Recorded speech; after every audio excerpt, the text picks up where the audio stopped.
Bagaimana sikap saya ketika sudah siap menikah dan ingin menikah, akan tetapi orang tua belum meridhoi, sedangkan saya sering gelisah dan takut kalau terjerumus ke dalam perzinaan walaupun kecil. Ini kalau tidak ngaji itu masa bodoh. Ini pemuda yang sudah pengen nikah. Namun perlu ketahui, pengen saja tidak cukup, harus siap bahwa nanti sudah menikah, ya, kamu ini menjadi kepala rumah tangga.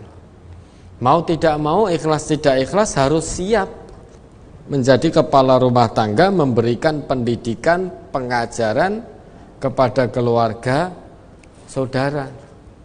Pendidikan sesuai dengan apa yang disyariatkan oleh agama kita. Kalau hanya ingin saja, itu dikhawatirkan bisa jadi hanya menuruti hawa nafsu. Lah nanti kalau sudah tercapai, padahal tujuan pernikahan itu bukan hanya semata-mata untuk hasrat biologis, bukan. Coba diingat tujuan pernikahan, Ustaz. Quran surah apa itu, Ar-Rum ayat 21 atau berapa itu?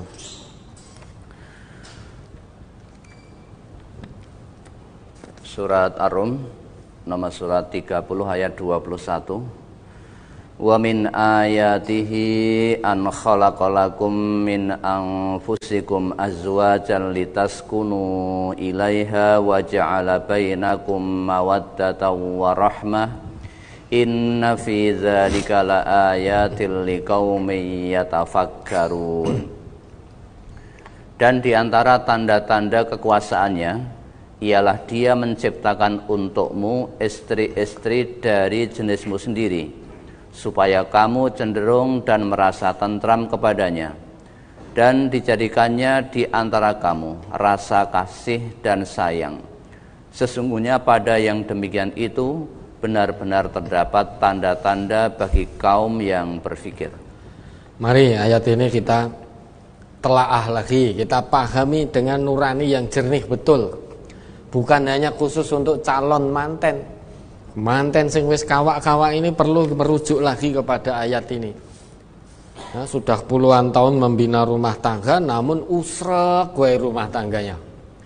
Ribut wae antara suami dan istri.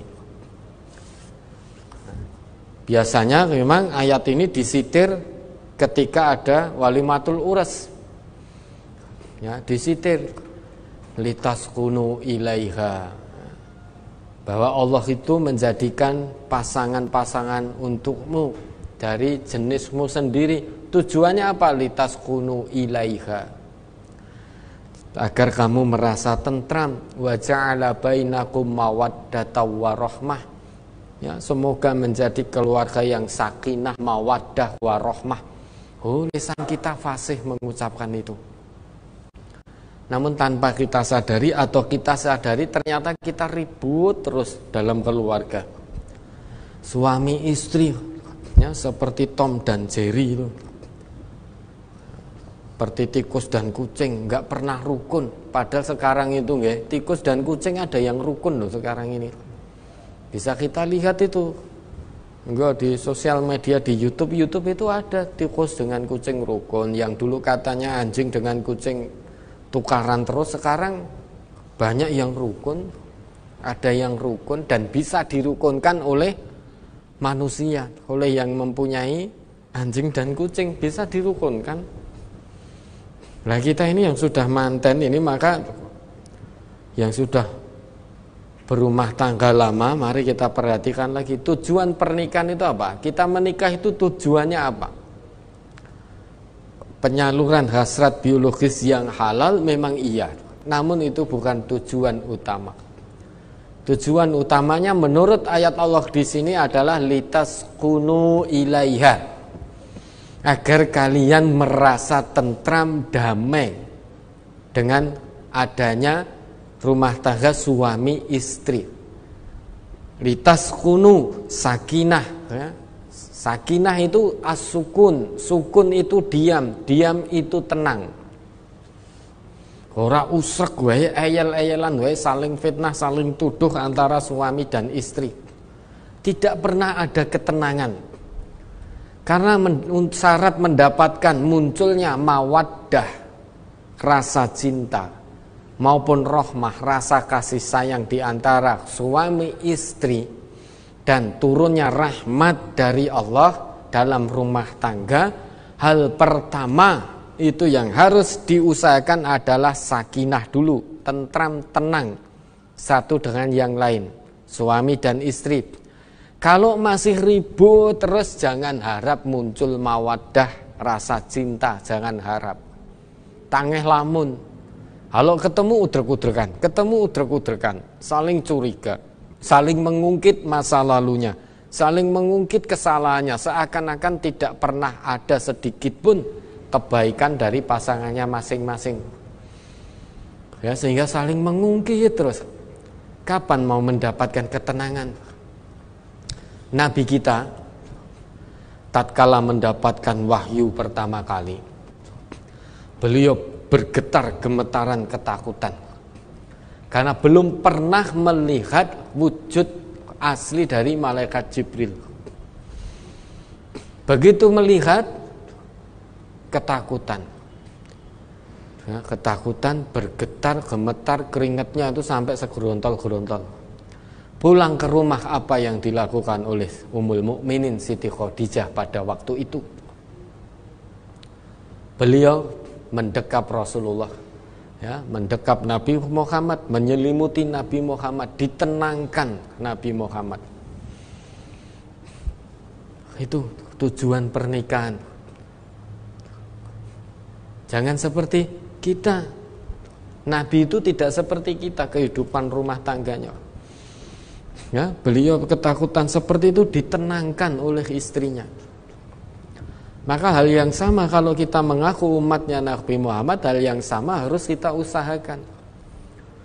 Jangan sampai suami pulang lelah dalam bekerja, istri di rumah udah mencak-mencak. Mulai ya ini telat lagi, mulai neng diwai, ayo. Mencak-mencak begitu. Suami minta disediakan teh hangat misalkan, istrinya ndak mau, gawe dhewe. Wong duwe tangan, duwe sikil, ngerti nggone teh ning kono, gula ning kono. Nah, kan ada juga yang seperti itu. Maka kehidupannya tidak tenang, hubungan suami istri tidak tenang. Kalau tidak ada ketenangan, adanya saling curiga mencurigai satu dengan yang lain, saling fitnah, saling mengungkit kesalahan satu dengan yang lain, mengungkit masa lalu yang satu dengan yang lain, niscaya tidak akan ketenangan. As-sakinah itu tidak akan terwujud. Kalau ketenangan tidak terwujud, maka jangan harap muncul rasa cinta dan kasih, mawaddah warahmah. Jangan harap muncul cinta, kasih dan sayang. Isinya curiga saja yang ada. Begitu melihat suaminya bosan, benci. Begitu melihat istrinya juga benci. Karena saling benci, sama-sama tidak betah di rumah. Karena kalau di rumah ketemunya istrinya, benci dengan istri. Kalau di rumah ketemu suaminya, benci dengan suami. Akhirnya mencari kesibukan masing-masing, di luar cari kenyamanan hati. Sehingga yang laki lebih nyaman pada perempuan yang lain, yang perempuan sang istri lebih nyaman dengan laki-laki lain. Maka terjadilah prahara rumah tangga terjerumus dalam dosa besar. Nista bertambah nista, hina bertambah hina. Maka ini tujuan pernikahan. Nah, hal ini hanya bisa dilakukan kalau kita punya kesiapan. Bukan hanya sebatas keinginan. Kalau keinginan, khawatir itu hanya hasrat hawa nafsu. Kalau nanti sudah tersampaikan, terlampiaskan, sudah. Karena hanya ingin, munculnya berkala, sudah terlampiaskan. Nah, setelah itu isinya marah-marah terus kepada istri. Kebetulan juga belum bekerja. Sehingga kewajiban seorang suami itu juga memberikan nafkah lahir. Ketika dituntut untuk memberi nafkah lahir, marah-marah karena siapnya hanya memberi nafkah batin tok.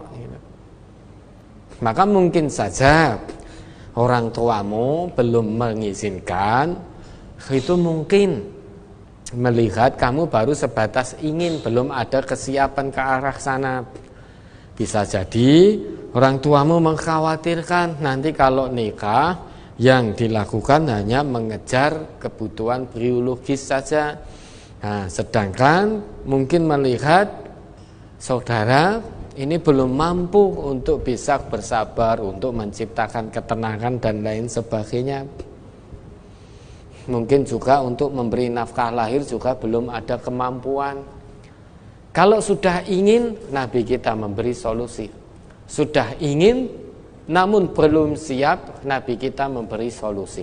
Ya ma'syaras sabab, wahai para pemuda. Tentu yang diseru pemuda Islam, ya, yang diseru pemuda Islam. Ya ma'syaras sabab, man istata'a minkumul ba'ah falyatazawwaj. Barang siapa di antara kalian yang sudah siap untuk menikah, maka segeralah menikah. Mengapa? Fa innahu aghaddu lil basar. Karena dengan menikah itu akan lebih bisa membantu kalian untuk menundukkan, untuk menjaga pandangan. Ora lirik kanan, ora lirik kiri, betul-betul menjaga pandangan dengan menikah. Ya, di samping itu wa ahsanu lil farj. Dengan menikah itu akan membantumu memelihara kemaluan. Artinya menghindarkan dirimu dari perbuatan zina. Memelihara dari kemaluan dengan menikah. Ada kalau ternyata muncul syahwatnya secara berkala, salurannya halal, tidak haram, ahsanu lil farj. Namun ingat, faman lam yastati', barang siapa yang belum siap, sudah ingin namun belum siap, fa'alaihi bis-shaum, hendaknya dia berpuasa. Mengapa? Kalau dia pemuda mukmin yang benar-benar beriman betul kepada Allah, puasanya itu fa innalahu wija, puasanya bisa menjadi pengekang syahwatnya. Ini solusi dari Nabi. Tinggal kita mau mengikuti atau tidak. Mosok saya sudah ingin menikah, hawa nafsu sudah meledak-ledak, mosok dikon poso malah tambah luwe, piye iki? Nah, ini hanya bisa dijalankan oleh pemuda yang hatinya penuh dengan keimanan. Solusi dari Nabi ini. Kalau pemuda yang hatinya tidak ada keimanan atau imannya setengah, ya tidak bisa menjalankan ini. Maka husnudon pada orang tua, komunikasikan yang baik kepada orang tua, tanyakan pada orang tua, wahai ayahanda, ibunda, bapak, ibu, saya sudah pengen menikah, saya belum siap bapak ibu, begini, namun saya sangat khawatir terjebak dalam perzinahan. Kenapa bapak ibu belum merestui? Mungkin bapak ibu punya pandangan lain, dan selama pandangannya itu tidak menyalahi syariat Islam, ya ditaati. Mungkin saja orang tua panjenengan, bapak ibumu melihat bahwa calon menantunya ini agamanya itu tidak baik. Mungkin calon menantunya tidak sholat, atau mungkin masih mengkhawatirkan keadaan panjenengan, hanya ingin tok namun belum siap. Ya, dikomunikasikan dengan baik. Insya Allah apa yang menjadi nasihat orang tua, selama diterima dengan ikhlas dan tabah, sabar, serta penuh dengan keimanan kepada Allah, insya Allah itu baik selama nasihatnya tidak menyimpang dari syariat. Namun kalau ada pemuda yang sudah siap menikah kok menunda-nunda, tidak segera menikah, pertimbangannya apa? Pertimbangannya apa? Padahal sudah siap, secara usia siap, ya, secara nafkah lahir juga siap, nafkah batin juga siap. Kenapa menunda-nunda? Padahal Nabi itu suri toladan kita, beliau itu menikah. Maka kita kalau ingin mengikuti suri toladan kita, kalau sudah siap, fal yatazawwaj, maka hendaklah bersegera menikah. Pakai fal itu, fal yatazawwaj. Bukan pakai wawu, wal yatazawwaj, bukan, namun pakai fa. Bila hudud sudah, jangan tunda-tunda memang kalau memang sudah siap. Ya, komunikasikan yang baik dengan orang tua. Mungkin orang tua punya pertimbangannya sendiri. Ya, ada lagi.